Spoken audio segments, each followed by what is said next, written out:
ونستعينه ونستغفره ونعوذ بالله من شرور أنفسنا ومن سيئات أعمالنا من يهده الله فلا مضل له ومن يضلل فلا هادي له أشهد أن لا إله إلا الله وحده لا شريك له وأشهد أن محمدا عبده ورسوله لا نبي بعده اللهم صل وسلم وبارك على نبينا محمد وعلى آله وصحبه أجمعين قال الله تعالى في كتابه الكريم أعوذ بالله من الشيطان الرجيم يا أيها الذين آمنوا اتقوا الله حق تقاته ولا تموتن إلا وأنتم مسلمون صدق الله العظيم. Ma'asyiral muslimin, ibu-ibu, bapak-bapak, saudara-saudara yang dirahmati oleh Allah Subhanahu wa taala.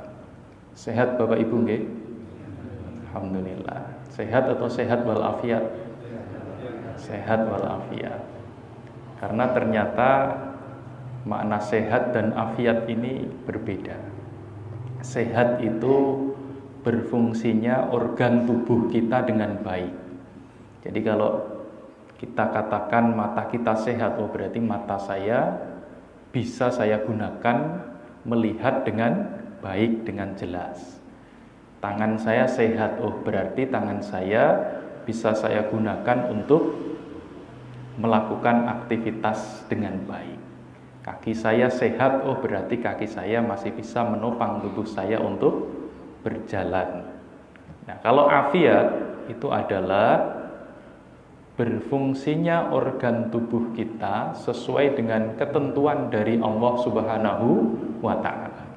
Jadi mata yang afiat itu ya mata yang digunakan untuk melihat yang baik. Tangan yang afiat itu tangan yang digunakan untuk bekerja yang baik. Kaki yang afiat ini kaki yang digunakan untuk melangkah ke tempat yang baik. Nah, itu Bapak Ibu. Jadi pastikan kita itu sehat wal afiat. Sehat wal afiat semua ini? Alhamdulillah. Marilah kita syukuri bersama sebagai karunia dari Allah Subhanahu wa taala. Hadirnya kita di sini di taman surga ini, insya Allah ini adalah satu bentuk syukur kita kepada Allah Subhanahu wa taala yang telah memberikan kesehatan kepada kita semuanya. Dan insya Allah ini akan dibalas oleh Allah dengan pahala yang berlipat ganda yang akan menjadi bekal bagi kita kelak ketika kita menghadap Allah Subhanahu wa taala. Kalau panjenengan kan pasti cepat atau lambat nanti pulang kepada Allah, menghadap Allah, mempertanggungjawabkan semua baik hal yang kecil maupun besar yang kita lakukan ketika kita hidup di dunia ini. Makanya orang yang beruntung itu adalah orang yang waktunya itu senantiasa digunakan untuk beramal soleh, termasuk hadir di majelis ilmu ini. Bapak Ibu hadirin yang dirahmati oleh Allah Subhanahu wa taala. Selanjutnya sholawat salam semoga senantiasa tercurah limpahkan kepada junjungan kita Nabi Muhammad sallallahu alaihi wasallam. Dan semoga kita bisa berittiba kepada beliau, bisa mengikuti toladan-toladan agung dari beliau Nabi kita Nabi Muhammad sallallahu alaihi wasallam, sehingga kita akan menjadi hamba-hamba yang dicintai oleh Allah Subhanahu wa taala. Dan kalau kita sudah dicintai oleh Allah Bapak Ibu, maka apa? Wa yaghfir lakum dunubakum. Dosa-dosa kita insya Allah akan diampuni oleh Allah Subhanahu wa taala. Bapak Ibu hadirin yang dirahmati oleh Allah Subhanahu wa taala. Pada malam hari ini seperti biasa kalau dengan saya ngajinya enteng-entengan Bapak Ibu, nggih. Enteng-entengan saja. Saya mengambil sebuah hadis ya dalam kitab Nasaihul Ibad Babut Thunai untuk makalah al-ula, ya. Maqalah nasihat yang pertama ini. Apa bunyi hadisnya? Anin Nabi sallallahu alaihi wasallam. Khoslatani, ada dua perkara. La syai'a afdalu minhuma. Yang mana tidak ada satupun perkara yang dapat melebihi keutamaan dari kedua perkara tadi. Jadi ini ada dua perkara yang sangat agung, dua perkara yang sangat utama, yang tidak ada perkara lain bisa mengungguli keutamaannya. Apa itu? Yang pertama adalah al-imanu billah, yaitu beriman kepada Allah Subhanahu wa ta'ala. Kemudian yang kedua, wan naf'u lil muslimina, yaitu berbuat kebajikan atau bermanfaat kepada kaum muslimin. Nah, jadi ini dua perkara Bapak Ibu. Perkara agung, perkara utama yang apa? Tidak ada satupun perkara lain yang bisa mengungguli dari keutamaan dua perkara tersebut. Napa wau? Yang pertama, al-imanu billah, beriman kepada Allah. Yang kedua, wan naf'u lil muslimin, bermanfaat untuk umat Islam. Niku, nggih. Nah, sekarang kita bahas yang pertama dulu, al-imanu billah. Kenapa al-imanu billah ini menjadi satu perkara yang sangat penting? Ini kan pertanyaannya di situ. Ya. Kenapa? Yang pertama, al-imanu billah ini menjadi penting karena sebagai syarat perbuatan baik yang kita lakukan tiap hari ini akan diterima oleh Allah dan akan dihitung sebagai pahala. Jadi banyak Bapak Ibu umat manusia ini, saya katakan di muka bumi ini yang berbuat baik itu banyak, orang baik itu banyak, tapi yang akan diterima oleh Allah perbuatan baiknya itu dan akan diberikan balasan pahala oleh Allah itu hanyalah orang yang beriman kepada Allah Subhanahu wa ta'ala. Jadi kalau ada orang non-muslim itu berbuat baik, bahkan 24 jamnya ini selalu berbuat baik, maka perbuatan baiknya ini tidak bisa menjadi amal soleh, tidak bisa mendatangkan pahala untuk dirinya. Karena apa? Tidak ada iman di dalam dirinya. Kemudian yang kedua, al-imanu billah ini penting karena sebagai syarat untuk bisa masuk ke dalam grup Nasidaria. Napa Bapak Ibu? Miftahul jannah la ilaha illallah. Miftahul jannah niku napa artine? Kuncine surga. Kalimat napa niku? La ilaha illallah. Jadi kunci surga itu kalimat la ilaha illallah.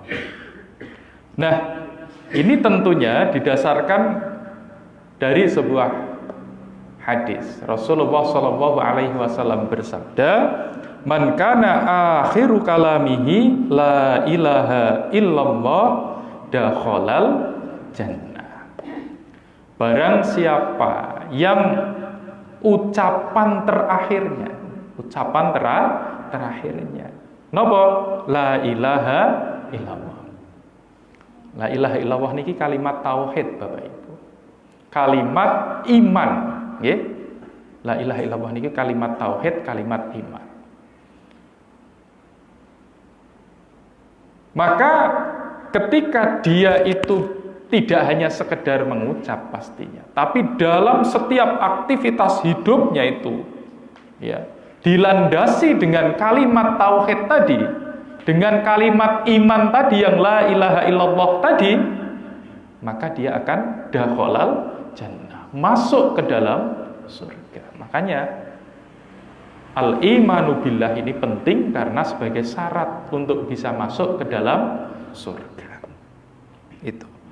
Makanya sehebat apapun orang itu, Bapak Ibu, kalau tidak ada iman di dalam dirinya, maka dia tidak akan masuk ke dalam surga. Pak, ada orang yang sangat baik sekali, Pak, bahkan tidak pernah berbuat buruk sedikit pun, tapi dia tidak Islam, Pak. Masuk surga tidak, Pak? Tidak. Kenapa? Karena dia tidak ada iman di dalam dirinya. Kemudian yang ketiga, kenapa al-imanu billah ini penting, utama? Karena apa? Kehidupan akan bisa berjalan dengan baik manakala di dalam diri seorang manusia itu ada iman kepada Allah Subhanahu wa ta'ala. Karena orang beriman ini dia pasti akan memiliki dua sifat utama, yaitu yang pertama adalah syukur, yang kedua sabar. Ya. Orang beriman itu akan selalu syukur dan akan selalu sabar. Apabila dia diberikan kenikmatan oleh Allah, sekecil apapun itu, dia pasti akan syukuri. Alhamdulillah ya Allah. Kemudian dia gunakan kenikmatan itu sesuai dengan ketentuan-ketentuan dari Allah Subhanahu wa ta'ala. Sebaliknya, ketika dia mendapatkan musibah yang menyedihkan dia, yang menyiksa batinnya dia, maka dia akan bersabar. Sifat syukur dan sabar ini ada di dalam diri seorang manusia lantaran karena adanya iman kepada Allah Subhanahu wa ta'ala. Jadi orang yang beriman itu, maka kehidupannya dia akan bisa berjalan dengan baik. Itu tidak hanya kehidupan dunianya, tapi juga kehidupan akhiratnya. Nah, itu Bapak Ibu sekalian, ya, kenapa iman itu penting? Ada 3 jawabannya. Yang pertama, karena dengan adanya iman, semua amal baik kita akan diterima oleh Allah dan diberikan pahala oleh Allah Subhanahu wa ta'ala. Tentunya pahala ini menjadi bekal kita kelak, ya, untuk mendapatkan kebahagiaan hidup yang abadi di akhirat. Kemudian yang kedua, adanya iman kepada Allah ini, kita akan bisa masuk ke dalam surga Allah Subhanahu wa ta'ala.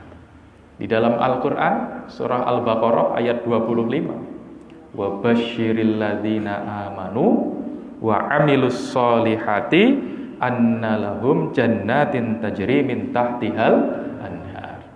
Surga yang disiapkan oleh Allah ini hanya untuk orang yang beriman dan beramal soleh saja. Niku nggih. Kemudian yang ketiga, iman ini akan menjadikan kehidupan kita ini berjalan dengan baik. Kenapa? Kalau ada musibah dia tidak berputus asa. Kenapa? Karena sabar. Kalau dapat karunia dia akan bersyukur sehingga kehidupannya penuh dengan kebahagiaan. Nah, iman ini sebetulnya sudah dikaruniakan Allah kepada semua manusia. Ya, sejak manusia ini belum terlahir ke dunia. Jadi sejak di kandungan ibundanya ini sudah ditanamkan kalimat ini. Makanya kemudian Allah di situ menanyakan kepada kita semua ketika masih berada di alam kandungan itu, alastu bi rabbikum, wahai jabang bayi, apakah kamu itu benar-benar mengakui bahwa aku ini adalah Rob? Rob ini kan maknanya Tuhan yang menciptakan, Tuhan yang memberikan rizki, Tuhan yang memberikan kesehatan, Tuhan yang menyembuhkan apabila dia sakit, Tuhan yang kelak juga akan mematikan. Ini kalimat iman. Apa jawab si jabang bayi? Bala syahidna. Tentu ya Allah, aku bersaksi bahwa Engkau ini adalah Rabbku. Nah, ini kalimat iman pertama yang kita ucapkan kepada Allah Subhanahu wa ta'ala. Makanya kita semua ketika terlahir ke dunia ini adalah dia itu membawa potensi untuk beriman kepada Allah Subhanahu wa ta'ala. Jadi awal mula kehidupan manusia itu dia itu sesungguhnya sudah beriman kepada Allah Subhanahu wa ta'ala. Makanya dalam lanjutan sabdanya Rasulullah mengatakan apa? Fa'abawahu yuhawidanihi aw nasiranihi aw yumajjisanihi. Fa'abawahu, orang tuanya yang menjadikan dia itu bisa Yahudi, bisa Nasrani, bisa Majusi. Dan fa'abawahu ini juga dimaknai tidak hanya orang tua kandung, bisa saja orang tua angkat, orang tua tiri, bahkan bisa juga bukan manusia tetapi lingkungan. Makanya ini kemudian yang dinasihatkan Luqman pertama kali kepada anak-anaknya. Wa idh qala Luqmanu libnihi wa huwa ya'iduhu ya bunayya la tusyrik billah. Janganlah engkau berbuat syirik kepada Allah. Engkau harus beriman kepada Allah. Tidak boleh kamu menyekutukan Allah, menganggap ada Tuhan lain selain Allah. Kamu nggak boleh menyembah, melakukan ritual dalam rangka peribadatan kepada selain Allah. Kamu tidak boleh memohon pertolongan, berdoa kepada selain Allah. Itu nasihat Luqmanul Hakim kepada anaknya. Makanya orang tua ini, Bapak Ibu, punya kewajiban ku anfusakum wa ahlikum, memelihara diri kita dan siapa? Keluarga kita. Karena yang namanya iman ini, ya Bapak Ibu, kalau dibiarkan saja, ya nanti bisa turun. Ya. Al-imanu yazidu wa yanqus. Bisa naik, bisa turun. Dibiarkan saja dia nggak dipupuk, ya turun, bahkan bisa hilang. Ya. Makanya iman ini harus senantiasa ditingkatkan. Ya. Makanya kalau kita sudah merasa ada iman di dalam diri kita yakin dan setiap saat bersyahadat, setiap saat kita beramal soleh, niat kita adalah niat ikhlas karena Allah Subhanahu wa ta'ala, maka ini sudah bagus, tinggal dipupuk saja. Ya, dulu saya sudah pernah menerangkan, iman itu ibarat tanaman. Ya. Lahan yang digunakan untuk nanam ini harus bersih. Iman tempatnya di mana? Hati. Maka yang pertama kali harus dilakukan adalah hati ini selalu dibersihkan. Kapan-kapan harus ngaji tazkiyatun nafs. Cara membersihkan hati bagaimana? Kemudian setelah itu apa? Dipupuk. Kemudian kalau sudah dipupuk, memupuknya dengan apa? Dengan amal soleh. Sholat, zakat, puasa, ya. Banyak amal soleh yang lain. Itu pupuk untuk iman kita. Kemudian yang ketiga, kalau ada hama yang menyerang, ya, maka harus dibasmi. Hamanya itu siapa? Setan, hawa nafsu. Basmi semua. Nah, ini tantangannya iman itu di situ. Nggih, niku. Nah, itu al-imanu billah. Makanya kalau iman ini sudah bisa kita pertahankan dan setiap saat kita tingkatkan terus, maka kita akan menjadi orang yang selamat. Sebagaimana apa? Perintah Allah dan wasiat Rasulullah sallallahu alaihi wasallam. Apa wasiatnya? Ya ayyuhalladzina amanu taqullaha haqqa tuqatih wa la tamutunna illa wa antum muslimun. Kita enggak boleh mati Bapak Ibu dalam keadaan selain berislam. Nah, Islam itu apa? Islam itu adalah iman plus amal soleh. Itu Islam. Jadi enggak bisa kita hanya mengaku saya beriman kepada Allah, tapi enggak mau sholat, enggak mau zakat, enggak mau puasa, enggak mau berbakti kepada kedua orang tua, tidak mau berbuat baik kepada tetangga, ya itu baru iman. Harus lengkap dong, iman plus amal sholih, baru itulah muslim. Wala tamutunna illa wa antum muslimun. Itu Bapak Ibu, nggih. Itu al-imanu billah. Kemudian yang berikutnya, perkara yang kedua, wan naf'u lil muslimina, yaitu berbuat kebajikan bermanfaat kepada kaum muslimin. Dengan apa ya, kita bisa memberikan manfaat kepada orang Islam? Dengan bil maqal, dengan ucapan, perkataan. Jadi ucapan kita, lisan kita ini sesungguhnya bisa memberikan manfaat untuk orang lain. Lah bagaimana caranya? Ya yang paling mudah itu saling nasihat menasehati. Saling nasihat menasehati itu nggak usah nunggu orang lain, Bapak Ibu. Kita punya keluarga kan, ada istri, ada anak. Lisan kita itu bisa bermanfaat di situ. Kita memberikan pendidikan kepada istri kita, kepada anak kita. Itu wa naf'ulil muslimin bil maqal. Kalau keluarga sudah, lari ke tetangga, lari ke rekan kerja dan sebagainya. Ini au bil jahi, dengan pangkat, kedudukan, jabatan. Jadi ada ya orang kan yang diberikan amanah sebagai misal sebagai ketua RT misalnya.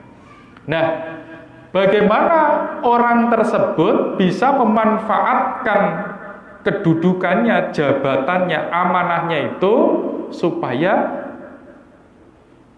orang lain itu menjadi baik. Nah, ini. Jadi itu wa naf'ulil muslimin bil jahi. Au bil mal. Ya, ora iso ngenai nasihat sing dengan menggunakan lisan, ora iso ngenai manfaat dengan kedudukan karena dia nggak punya kedudukan. Maka bisa dengan bil mal, dengan harta, kalau dia memang punya harta. Jadi hartanya ini nanti bisa bermanfaat untuk orang lain. Tentunya dengan apa? Ya bisa dengan zakat, infak, sedekah, wakaf, banyak gitu. Amalan-amalan dengan harta itu. Kemudian au bil badan, orang duwe kabeh, mung duwene nggur awak seger, waras, bergas, ya berarti iso dengan tenaga. Tenaga kita bisa kita manfaatkan untuk kebaikan orang lain. Nah, ini wan naf'u lil muslimina, bisa dengan bil maqali, au bil jahi, au bil mali, au bil badan. Bisa dengan ucapan perkataan yang baik, bisa dengan pangkat kedudukan jabatan, bisa dengan harta benda yang kita miliki, bisa dengan tenaga yang kita miliki. Rasulullah Shallallahu Alaihi Wasallam bersabda, "Man asbaha la yanwidul ma'ala ahadin, ghufira lahu ma jana. Wa man asbaha yanwi nusratal madlumi wa qada'a hajatil muslimina, kanat lahu ka ajri hajjatin mabruratin." Man asbaha, barang siapa yang di pagi harinya, ya, di pagi hari. Bapak Ibu, kalau bangun dari tidur itu seneng atau tidak? Seneng atau enggak kira-kira? Nak nembe tangi. Yop-yop. Seneng nggih? Seneng. Nah, makanya kan ketika bangun tidur panjenengan kan bersyukur mesti kan? Alhamdulillahilladzi ahyana ba'dama amatana wa ilaihin nusyur. Berarti masih punya kesempatan untuk beramal sholih, berbuat baik, kan begitu. Apa malah sedih bar tangi turu mergone bengi bar tukaran karo bojone. Duh, kok aku urip maning yo. Enggak ada nggih, enggak ada sih. Oh, berarti kalau hidup lagi yo, oh saya masih bisa memperbaiki diri dengan istri saya. Nah, biasane aku sing digaweke teh mengko nek wis rada padang aku sing arep gaweke teh nggo gawe bojoku. Biasane sing bojoku ngasahi ajang ya engko kala-kala aku lah sing tak ngasahi ajang.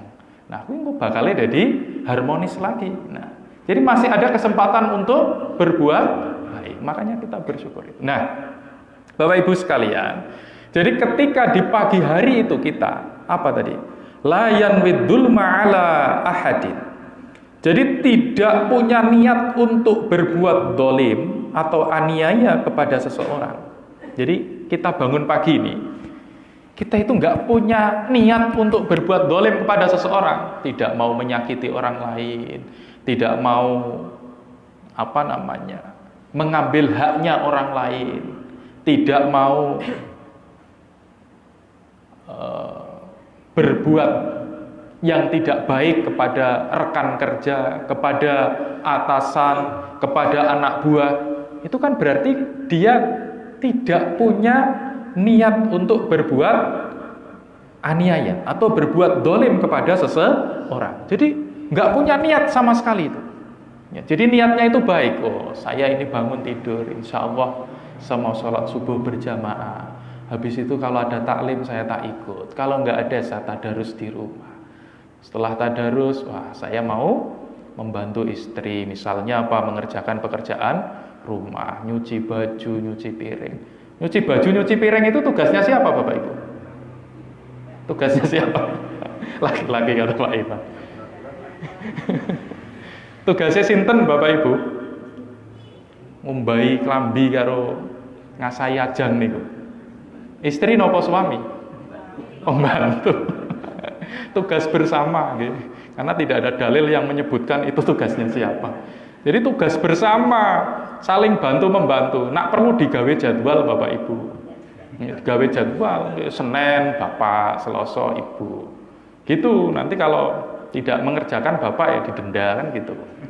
Ya itu kan itu wilayah muamalah saja itu kan. Nah, jadi gitu. Nggih. Niatnya baik-baik semua. Wah, saya mau kerja nanti. Wah, saya kerjanya mau yang kerja yang inilah, kerjanya yang amanah, dengan orang santun, ya. Kemudian nanti mau sholat duhur tepat waktu. Habis itu makan siang, makan yang halal, dan seterusnya. Niatnya seperti itu gitu. Jadi nggak ada niat sedikit pun untuk berbuat dolim, aniaya kepada orang lain. Ghufirallahu majana. Maka apa? Allah akan mengampuni perbuatan dosa yang sudah dilakukannya. Diampuni dosanya ini sama Allah. Ya, paling tidak ya dosa semalam yang sudah dikerjakan. Nah, jenengan kula niku pernah sadar mboten nak nglakoni perbuatan dosa Bapak Ibu.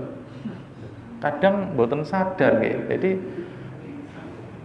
katone iki kok kaya wah nyong ora tau nglakoni dosa. Nggo ngopo le njaluk ampunan karo Gusti Allah. Padahal itu kadang yang menjadikan kita celaka itu di situ. Jadi mentang-mentang kita nggak pernah berbuat dosa besar gitu misalnya ya. Padahal ya dosa-dosa kecil itu sering sekali kita perbuat. Apalagi ibu-ibu itu ya sebelum tidur itu kadang berbuat menghibah itu dalam menghibah Al sama Andin itu kan di sinetron itu ya ngelendengi nang sinetron lah. Ini menjadi perbuatan dosa yang kadang tidak kita sadari. Nah, perbuatan yang kecil-kecil seperti itu kan harus kita mintakan ampun kepada Allah. Nah, ini dengan tidak ada niat kita untuk berbuat dolim kepada seseorang, insya Allah akan mengampuni dosa kita. Waman asbaha, dan barang siapa yang di pagi harinya yanwi nusrotal madlumi, ya, dia itu punya niat menolong orang yang teraniaya. Menolong orang yang teraniaya. Nusratal madlum ini maksudnya adalah menolong orang yang terdolimi, baik itu terdolimi fisik maupun non fisik. Fisik itu misalnya penyiksaan, penindasan, itu ya. Itu dia punya niat, oh saya mau tolong dia. Karena dia memang benar-benar tidak bersalah, kok disiksa. Dia orang yang tidak tahu apa-apa, kok ditindas misalnya. Kemudian dia ada niat untuk menolong itu. Atau non fisik misal, karena difitnah misalnya ya. Atau ditekan apa ya, tekanan pikiran dan sebagainya. Itu kemudian ada terbersit di dalam hati kita, berniat ingin menolong orang yang terdolimi tersebut, kemudian wa qada'a hajatil muslimina, ya, kemudian juga memenuhi kebutuhan orang muslim. Nah ini terutama kebutuhan pokok. Kebutuhan pokok niku napa Bapak Ibu?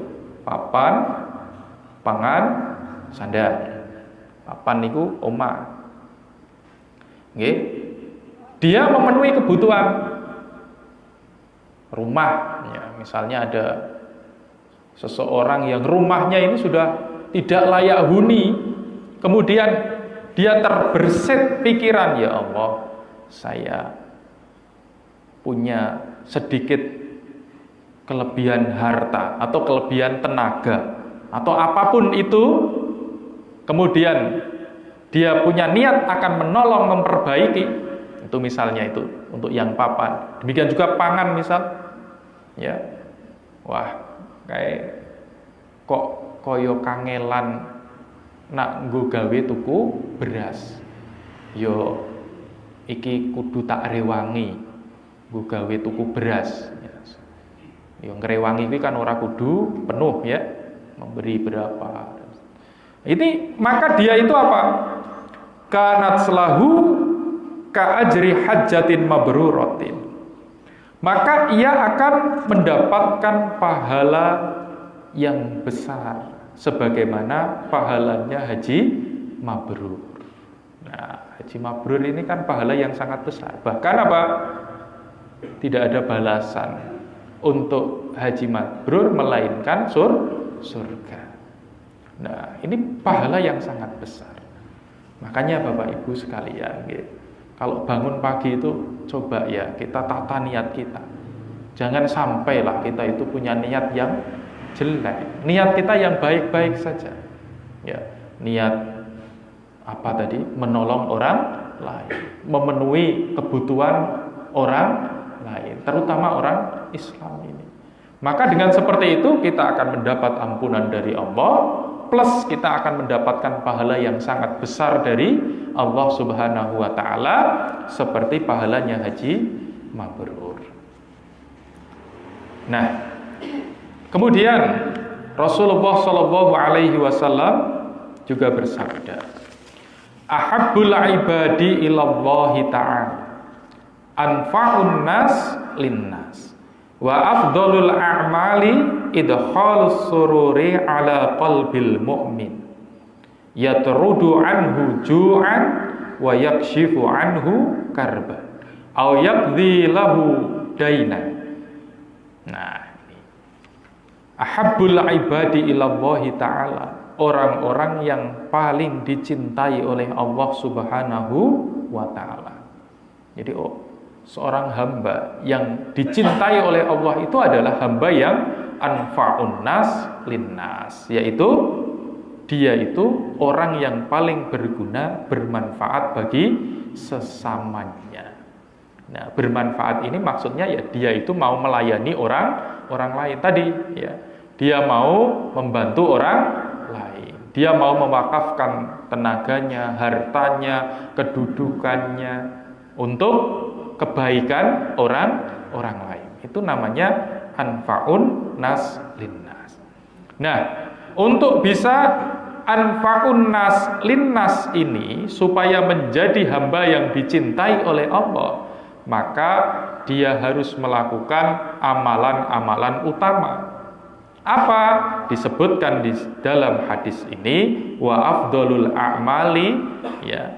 Dan amal-amal yang paling utama itu adalah idkhalus sururi ala qalbil mukmin, yaitu membuat hati seorang mukmin menjadi senang. Jadi menyenangkan hati orang yang beriman yang lain.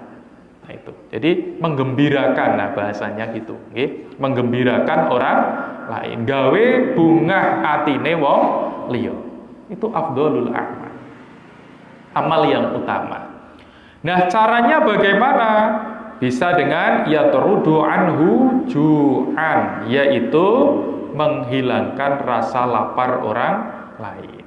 Ini dicontohkan oleh Rasulullah, menghilangkan rasa lapar. Lah mbok saiki sik akeh napa mboten wong-wong sing kelaparan iki kira-kira. Nah, tambah akeh banjir. Nah niku betul. Jadi yatrudu anhu ju'an ini bukan hanya orang tersebut itu tidak bekerja sehingga tidak bisa membeli bahan makanan pokok, tapi karena situasi dan kondisi, nggih, kados banjir niku. Kula wingi teng Poskor Muhammadiyah sing wonten Pencongan niku mengelola 32 dapur umum teng mriku. Nah, ternyata memang ya banyak orang-orang mampu di situ, tapi dia nggak bisa masak. Kenapa ya? Karena memang kenapa? Dia nggak bisa beraktivitas sama sekali, sehingga mengandalkan bantuan orang lain. Nah, disinilah peran orang-orang yang tidak terkena bencana untuk bisa membantu. Makanya yatrudu anhu ju'an, dibuatlah dapur umum. Dari segala penjuru datang. Ada yang bawa beras, ada yang membawa telur, ada yang membawa sarimi. Dari sana, dari Dieng Pak Evan, ada yang bawa sayuran 4 kol itu. Ada juga dari Kalibening bawa buah-buahan, pisang, telo, puung itu berapa? Itu doplak itu juga. Dari Batur juga sama, dari mana? Purbalingga juga sama. Pada ini semangatnya apa ya tadi ya teruduan huju, yaitu apa? Menghilangkan rasa lapar. Ini penting loh, sampai sebegitunya Rasulullah SAW. Tidak rela ini nampaknya kalau kita itu kelaparan dan menuntut orang lain yang kenyang-kenyang itu, yang perutnya besar-besar seperti saya, ini untuk bisa menghilangkan rasa lapar. Jadi gitu. Nah, kalau nggak ada bencana bagaimana ya? Makanya ini tanggung jawab kita bersama. Ada nggak tetangga kita yang sampai kelaparan seperti itu? Kalau tidak ada, mesoki diluru angel, yo kita menyediakan semacam makanan gratis. Ini sudah yatrudu anhu ju'an, afdholul a'mal. Kados niki bar pengajian makan bersama-sama. Biasanya nak sing sering bar Jumatan, nggih. Nah, bar Jumatan. Ini afdholul a'mal. Makanya kemarin yang tadi ya saya ke sana itu, yang di Masjid Al-Huzaimah itu kan depannya kan ada warungmu ini sekarang. Tiap Jumat, Sabtu, Rabu, seminggu 3 kali. Ini bagus ini, afdholul a'mal, yaitu menghilangkan rasa lapar. Ya di Doro di tempat saya juga ada satu masjid Jenderal Sudirman itu yang sebelah utara Koramil itu, kalau habis Jumatan ada nasi bungkus yang disediakan di situ. Dan ternyata Pak Evan, ya, ini nyata atau tidak nyata, itu sejak sebelum ada nasi bungkus dengan setelah ada nasi bungkus, jamaahnya lebih banyak setelah ada nasi bungkus. Ini berarti membuktikan bahwa masih banyak orang yang butuh nasi bungkus. Nah, ini tanggung jawab kita, ya, gitu. Termasuk saya. Nah iya, bagaimana ini kan apa namanya? Orang pada musafir ya. Dia jualan misalnya, ya Allah, iki kok dodolan isik sepi, ya, oleh bati semene, engko nak tak nggo gawe tuku mangan awan bali ora nggawa duit malah sengeni bojone. Nah, akhirnya apa? Dia bisa untuk menyisihkan untuk dibawa pulang. Dengan apa? Dia makan siang di situ. Ini apa? Yatrudu anhu ju'an. Ini saya cepatkan hudai saya. Wa yaksifu anhu karban. Kemudian yang kedua itu meringankan kesulitan orang lain. Jadi setiap manusia itu pasti dia itu memiliki kesulitan. Nggih.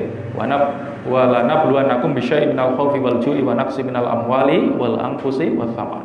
Ini musibah kan, kesulitan. Setiap orang pasti punya. Makanya bagi orang lain ini berkewajiban untuk bisa apa? membantu. Ya.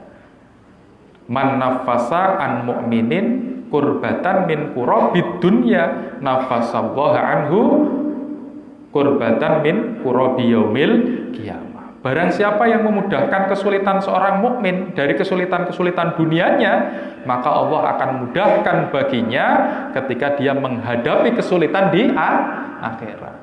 Akhirat itu lebih sulit Pak daripada dunia. Awit neng alam kubur wis angel kok jawab pertanyaan mungkar nakir iki gampang kok angel jajal.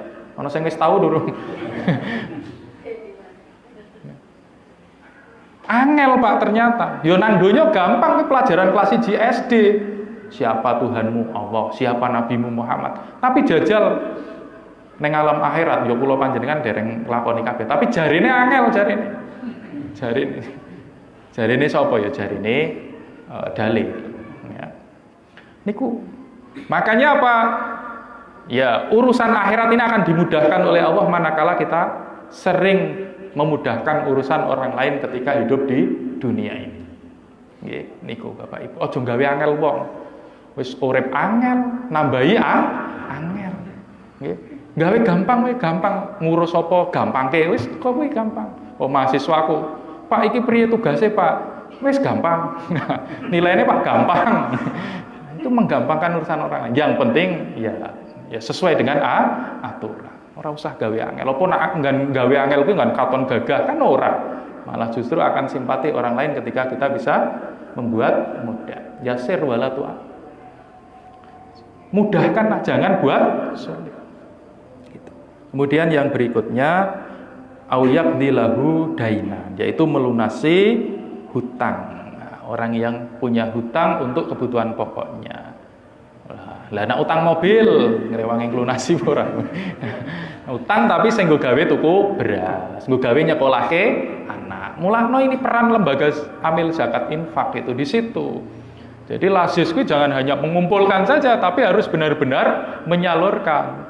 Ya, menyalurkannya ya harus dipetakan ini kan golongan asnaf kan banyak ya, termasuk ini orang-orang berhutang itu namanya apa? Gharim ya.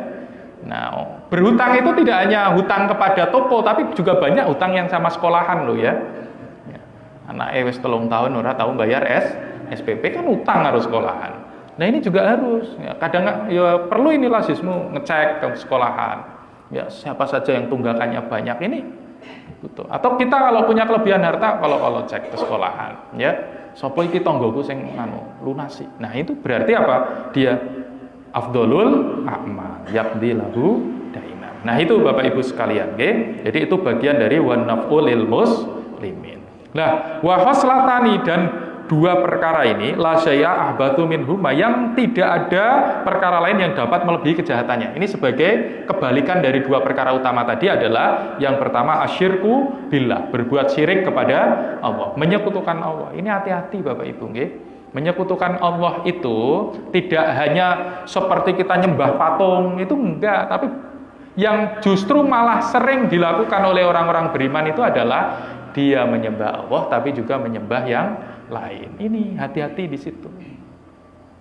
Ya, itu. Karena itu nanti yang bangkitkan itu setan itu ya, bangkitkan. Ora kae iki wong dasare kowe wis beriman karo Gusti Allah kok. Salat kan salat, saiki teko mrono wae. Ya, ritual ning ngono ben oleh sugih kesugihan. Ya karena pengen sugih ngopeni iwak siem, cupang, nyupang. Koncoku ngopeni cupang jadi men sugih. Jadi gitu Bapak Ibu sekalian. Asyirku billah ini adalah perkara yang tidak baik, kotor. Kemudian waduru bil muslimin, menyakiti atau menyengsarakan kaum muslimin. Gawe angele wong liya. Nah, kuwi bahaya itu. Perkara buruk yang tidak ada, perkara lain dapat melebihi keburukannya. Bapak Ibu sekalian yang dirahmati oleh Allah Subhanahu wa taala, nanti Bapak Ibu bisa baca syarahnya di dalam Nasaihul Ibad ini ya, Imam An-Nawawi. Demikian dari saya, tutup kafaratul majlis langsung. Monggo sareng-sareng kita pungkasi kelawan doa kafaratul majlis. Bismillahirrahmanirrahim. Subhanakallahumma wa bihamdika asyhadu an la ilaha illa anta astaghfiruka wa atubu ilaik. Nasrun minallah wa fathun qarib wa basyiril mu'minin. Wassalamualaikum warahmatullahi